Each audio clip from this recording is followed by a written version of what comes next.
charged. And the best of luck to all of you who've entered. OK, it's now that time of the week when we take a look at what women have been saying about other women in our feature, It's a Woman's World.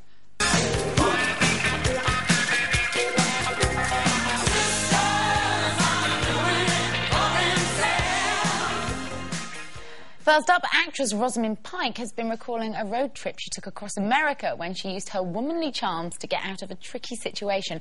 She says, I was the only car for miles and was thinking another car could pull up alongside me now and I'd be absolutely defenceless. She goes on to say, then a car did pull up. It was the police because I'd run for a stop sign. Thankfully, in the South, a woman can get away with such an offence by playing the little girl lost routine, which I did and was waved on my way.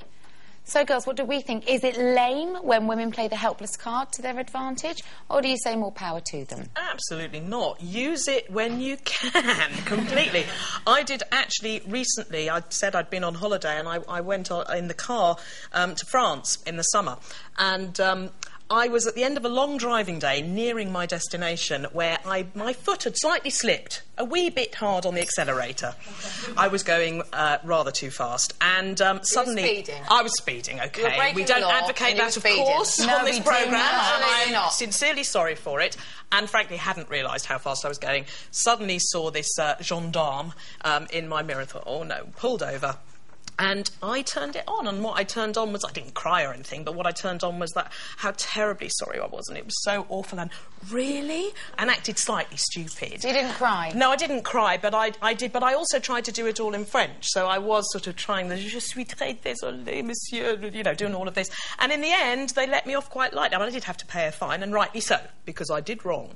But I used it, and I would use it again. Absolutely so no question. if you'd cried, you might have got away without the fine. Possibly, but actually the man was so lovely and was so sort of nice to me that he actually then took me on a walk to show me the best way to get back on the auto route. And he was lovely. That's because you were speaking French and you didn't know what you were saying, and actually what you were saying to him was, you are very handsome, sir. Don't worry about it. Yes. Come to my room anytime. With me. I have to say... Voulez-vous coucher? Yes, exactly. I have to say, I've turned on the tears a few times to get my... Yeah, I had to. I had so many points on my licence. It was do or be bust, really. Yeah, I did. And it worked. Did it? 3 times. 3 times? And I'm really sorry to the lovely police officers who were conned by my crocodile tears. You can never do it again now, can you? No. I did it last week.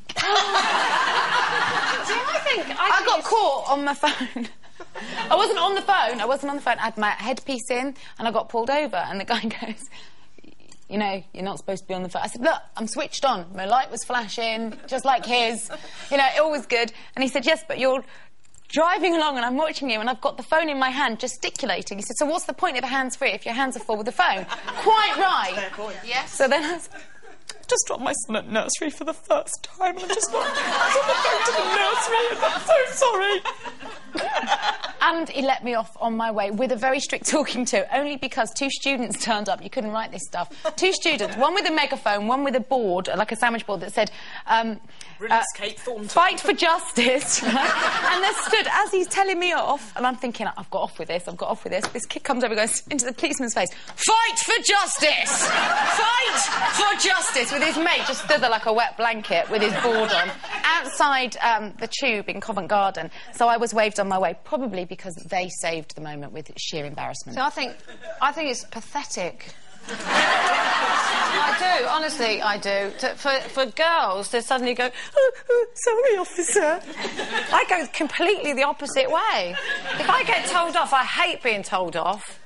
You might know that. I hate it, I really hate it. But when I was on the M20 once and I didn't have my seatbelt on, and this police car was doing, you know, I think I just murdered somebody, but I hadn't. And they stopped me, and I wound down the window, like, you know, bored, here we go.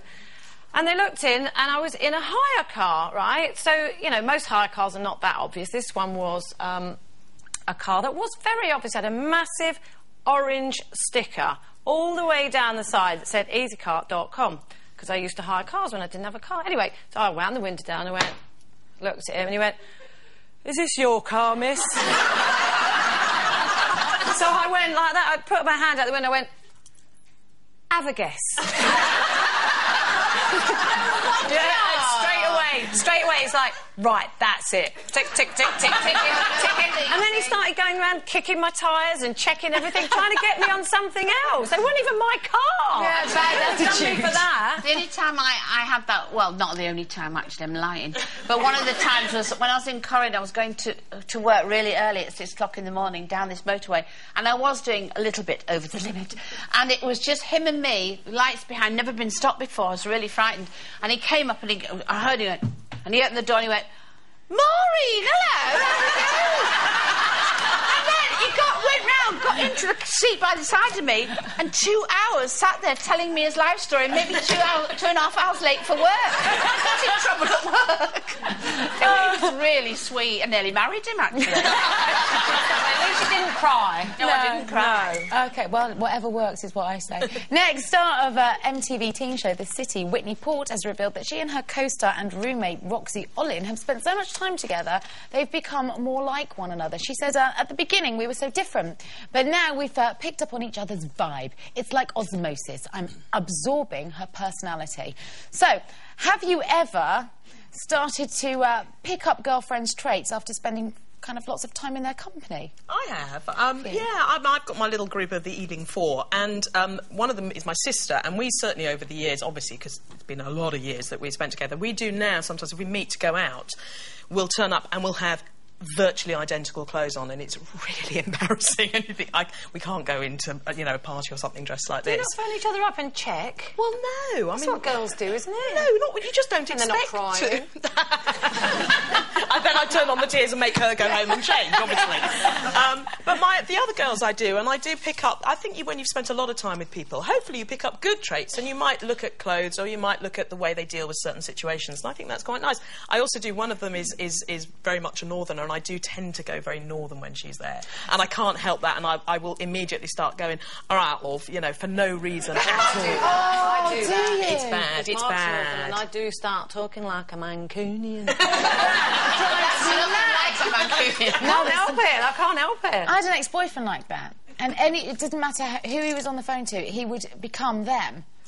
And literally it was like Gulliver's Travels. We went everywhere with these random bad accents. I can't You do it with your female friends, though, okay? No, I don't. I don't understand all of this kind of becoming one Morphing. another. No, I mean, it's certainly at our age. You know who you are. Be who you are. Celebrate yourself. Some people don't know who they are, Kate. No, they don't, actually. And can I just say that since Sherrie and I have been working together, Sherrie is turning into a bit of a single white female. She's still... Every time she comes in, she's got something else that I wear.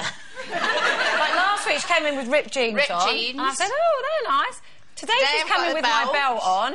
She started wearing all this jewellery, haven't you? No, it's... Big long I haven't cardigan. started You dyed your hair blonde. No, I didn't She is turning into me.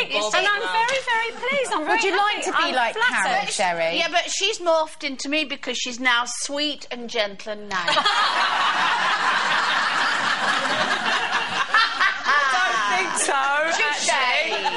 I don't mind. I think it's nice. No, I think it's nice. We are a bit... We do have similar traits, don't we? Yeah, we do. Yeah, I think it's good. I don't think anything wrong with that. What would you take from one another if you could? I was going to say something rude then. I would say my boyfriend. Yes. One, I'd have Mark. Because I like and I'd have Carol's...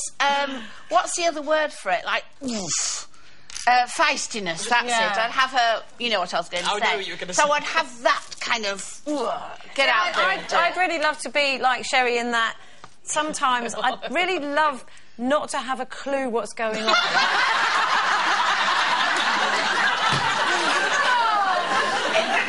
And I mean that in the nicest possible way. Do you know what I mean? Like a naive child sometimes. She's just like sits there and goes... What are we talking about? What is that about? But maybe that's why you two work so well as friends, because you are so unlikely as a We're pair. chalk and cheese. Yes, we are chalk and cheese. You're the sunshine to her showers. Yeah. You really are.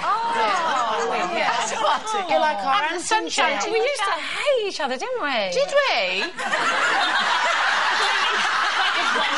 That's what we're talking about, living in ignorance. You spend your whole time punching me. I did. You did, all the time. Well, you two fight it out. We're going to take